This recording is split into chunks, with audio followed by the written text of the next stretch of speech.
ખેડૂતોના ખેતરમાંથી પસાર થનારી જેટકોની વીજ લાઇનનો વિરોધ દિવસે ને દિવસે ઉગ્ર બની રહ્યો છે, પરંતુ હવે આ લડાઈમાં ખેડૂતો કરતાં રાજકારણ વધુ ચર્ચામાં આવતું જોવા મળી રહ્યું છે। એક તરફ અલગ અલગ રાજકીય પક્ષ પોતા ખેડૂતોના સમર્થનમાં હોવાનો દાવો કરી રહ્યા છે, બીજી તરફ ખેડૂતોનું કહેવું છે કે તેમની લડાઈને રાજકીય રંગ આપવામાં ન આવે અને હવે આ જ મુદ્દે રાજુ સખ્યાએ પણ પોતાનો પક્ષ સ્પષ્ટ કર્યો છે। શું છે સમગ્ર મામલો, આવો વિગતે વાત કરીએ આ અહેવાલમાં। નમસ્કાર, હું છું આસિફ કાદરી અને સ્વમાન સાથે તમારું સ્વાગત છે।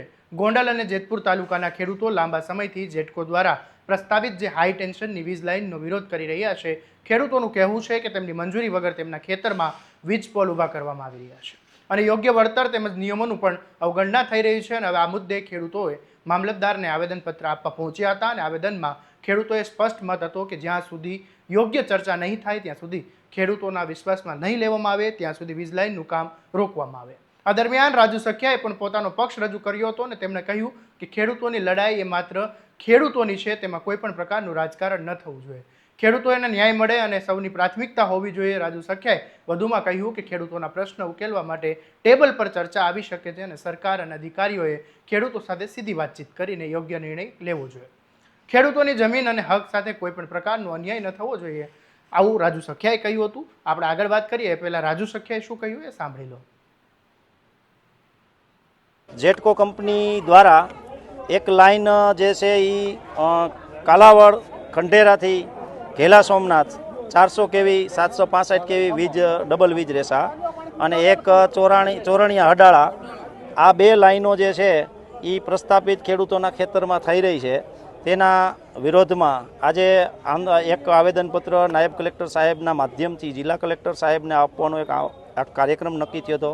આ કાર્યક્રમની અંદર ગોંડલ તાલુકા, જસદણ અને જેતપુરના પણ ખેડૂતો છે જેના ખેતરમાં વીજ પોલ આવે છે, તે આ આવેદનપત્ર આપી અમે અગાઉ પણ આ અંગે જે કલેક્ટર સાહેબ પાસે અમારા વાંધા મૂકેલા છે, પરંતુ વાંધાનું કોઈ ચોક્કસ નિરાકરણ સમય મર્યાદામાં આવેલ નથી અને વીજ કંપનીઓ છે એ આ વરસાદી વાતાવરણનું આગમન થાય તેવા સમયે વીજ પોલ નાખવા માટે ખેતરોમાં આવે છે, એટલા માટે અમારે ફરજ પડી છે કે અમારે તાત્કાલિક ધોરણે તેઓ કામ સ્થગિત રાખે અને અમને વળતર આપવાથી માંડી અને તમામ જે અમારી માંગો છે એ તમામ માંગોને પૂર્ણ કર્યા વગર કામ ચાલુ ન કરે તેવું એક અલ્ટિમેટ આપતું આવેદનપત્ર આજે અમે નાયબ કલેક્ટર સાહેબના માધ્યમથી જિલ્લા કલેક્ટર સાહેબ શ્રી સુધી આપેલું છે અને અમે આગામી સમયમાં અમારા ખેતરમાં આ જે વીજ પોલ આવે છે તેનું ચોક્કસ કેટલું વળતર, કેવી રીતે, કયા માધ્યમથી અને કયા પ્રકારથી અને એગ્રીમેન્ટ અગાઉથી કર્યા વગર જો અમારા ખેતરમાં થાંભલા નાખશે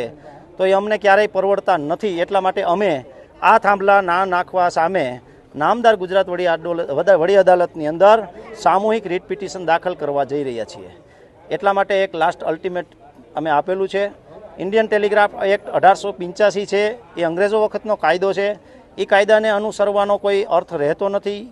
કંપનીઓને આ કાયદાને અમલવારી કરાવી અને સરકાર જે કામગીરી કરે છે અને ઇલેક્ટ્રિસિટી 2003ના કાયદામાં સુધારો નથી કરતી, એની અમને ખૂબ નારાજગી છે ખેડૂતોને। બીજું કે ભાઈ, ખેડૂતોના ખેતરમાં વીજ પોલ નાખવા હોય તો તમારે જમીન સંપાદનના કાયદાને કેમ તમે સ્પર્શ કરતા નથી?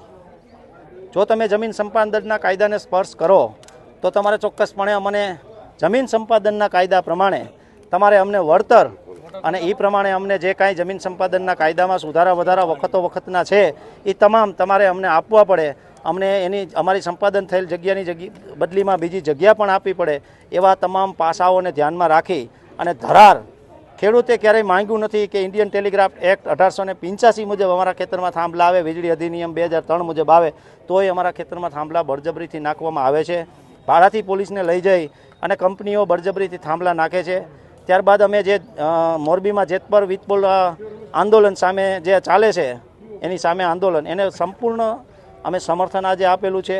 ગોંડલ તાલુકાના જે આજના કાર્યક્રમની અંદર જે તમામ આવેલા છે એ તમામ અસરગ્રસ્ત ખેડૂતો છે। આ બિન રાજકીય એક આવેદનપત્રનો એક કાર્યક્રમ હતો। અમારા આ કાર્યક્રમની અંદર કોઈ રાજકીય કોઈ પણ પાર્ટીના લોકો અમને સમર્થન આપવા ઈચ્છતા હોય તો આ આગામી દિવસોમાં ગમે ત્યારે અમારા આ આવેદનને સમર્થન આપી અને પોતે પણ પોતાનો સંગઠનના માધ્યમથી આવેદનપત્ર આપી શકે છે એવી અમારી ખેડૂતની અપેક્ષા તમામ પાર્ટીઓ પાસે છે। આજે જિગીશા પટેલ આવ્યા હતા, અચાનક અધવચ્ચેથી જવાનું કારણ? બિલકુલ અમે અગાઉથી સ્પષ્ટ કરેલું હતું અમારું આજનું આવેદનપત્રનો આ કાર્યક્રમ છે એ બિન રાજકીય છે. બિન રાજકીય આવેદનપત્ર આપવાના કાર્યક્રમને ધ્યાન બારો હોય જેનાથી એ આવી ગયેલા હતા એમાં ધ્યાન ઉપર આવ્યું એટલે તે જતા રહ્યા છે. એના દ્વારા એવું કહેવામાં આવ્યું છે કે હું રાજકીય નહીં પણ ખેડૂતની દીકરી તરીકે આવી. બિલકુલ ખેડૂતના દીકરા તરીકે કાલે રાજકીય પાર્ટીના હોદ્દેદાર તરીકે આપ આવેદનપત્ર આપના સંગઠનને સાથે લઈને આપી આગો છો અમારા આવેદનના સમર્થનમાં. આગામી માંગ શું હશે? બિલકુલ અમારી આગામી માંગ જે છે એ અમે અમારા આવેદનમાં સ્પષ્ટપણે લખેલી છે. કંપની છે એ અમારા ખેતરની અંદર વીજ પોલ નાખવા આવે તો સર્વપ્રથમ અમને વળતર અંગે સ્પષ્ટતા કરે લેખિતમાં.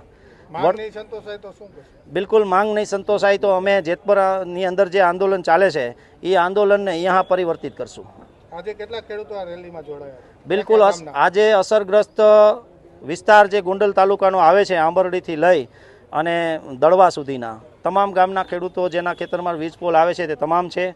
અને ત્યારબાદ ખારચિયા, પાચવડા, જસદણ તાલુકાના અને જેતપુર તાલુકાના પણ મોટા દડવા એમ કરીને કદાચ 52 ગામ જેવા લોકો ખેડૂતો અહીંયા જે અસરગ્રસ્ત છે તેઓ અહીંયા આવેદનપત્ર આપવા આવેલા છે. હવે સૌથી મોટો સવાલ એ છે કે શું સરકાર ખેડૂતોની રજૂઆત છે તેને ગંભીરતાથી લે છે, તેનો ઉકેલ લાવે છે કે પછી આંદોલન વધુ ઉગ્ર બને છે? કારણ કે છેલ્લા કેટલાક દિવસથી રાજ્યના અનેક જિલ્લાઓમાં વીજ પોલ અને વીજ લાઇનના મુદ્દે ખેડૂતો રસ્તા પર ઉતરી રહ્યા છે. ત્યારે ખેડૂતો શું કહી રહ્યા છે એ પણ સાંભળી લો. અહીંયા કે આજે ઉપસ્થિત તમામ ગોંડલ તાલુકાના તેમજ આજુબાજુના તમામ તાલુકાના જે પણ ગામોના ખેડૂતો આવેદનપત્ર આપવા માટે આવેલા છે તે તમામ ખેડૂતો વતી હું કહેવા માગીશ કે આવેદનનો ઝડપથી ઝડપ સ્વીકાર કરી જે કર્યો છે એનું ઝડપથી ઝડપ નિરાકરણ આવે. નહીં આવે તો પછી ના છૂટકે અમારે હાઈકોર્ટ માનનીય હાઈકોર્ટનો સહારો લેવો પડશે. અમે ઈચ્છીએ છીએ કે ભાઈ અમારી કાંઈ માથાકૂટ નથી કરવી અને કંપનીએ પણ કંઈ કરવું નથી. એટલે અમારા વતી એવું છે કે ભાઈ સરકાર શાનમાં સમજી જાય તો અમારે કાંઈ ઉગ્ર થવું નથી અને અમે કાંઈ એવા નવરાઈ નથી. આવનારા દિવસોમાં માંગ નહીં સ્વીકારવામાં આવે તો શું કરશે? તો કાયદેસરની જે કાનૂની લડત અમે લડવા તૈયાર છીએ. આ અત્યારે ઠેક છોડવદર એટલે કે જામકંડોરણા તાલુકો, ગોંડલ તાલુકો, જસદણ તાલુકો, મોરબી તાલુકો, આ તમામ ગામના ખેડૂતો એકત્રિત થયા છે. શું કામ કે મોરબીનું જેતપુર ગામના જે આયોજન છે એને સમર્થન કરવા માટે તમામ ગામડાના તમામ ખેડૂતો ભેગા થયા છે. સરકારને ખબર નથી ગામડા શું છે. The village part of heaven, the village part of heaven આનું ગુજરાતી થાય ગામડું એક સ્વર્ગનું ભાગ છે. આ સરકાર ગામડાને સ્વર્ગ તો ઠીક પણ આ સરકાર ગામડાને સ્મશાન બનાવવા માંગે છે. સરકારને ખબર નથી કે ખેડૂતો ભેગા થાય કોઈ એમ કે આ ન બને પણ ગાંધીજીએ કીધું હતું the nothing impossible in the world. આનું ગુજરાતી થાય કોઈ પણ કાર્ય અશક્ય નથી. ખેડૂત ધારે તો ગમે એ કરી શકે.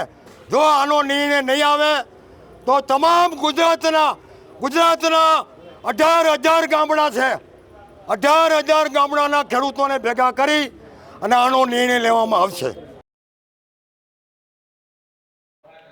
હાલ તો ખેડૂતો ન્યાયની માંગ સાથે અડગ છે અને હવે સરકાર આગળ શું નિર્ણય લે છે તેના પર સૌની નજર છે. અને આવા જ વિગતવાર સમાચાર અને અપડેટ માટે તમારા સ્વમાનને સબસ્ક્રાઇબ કરવાનું અને આ વિડીયોને શેર કરવાનું ભૂલતા નહીં. નમસ્કાર.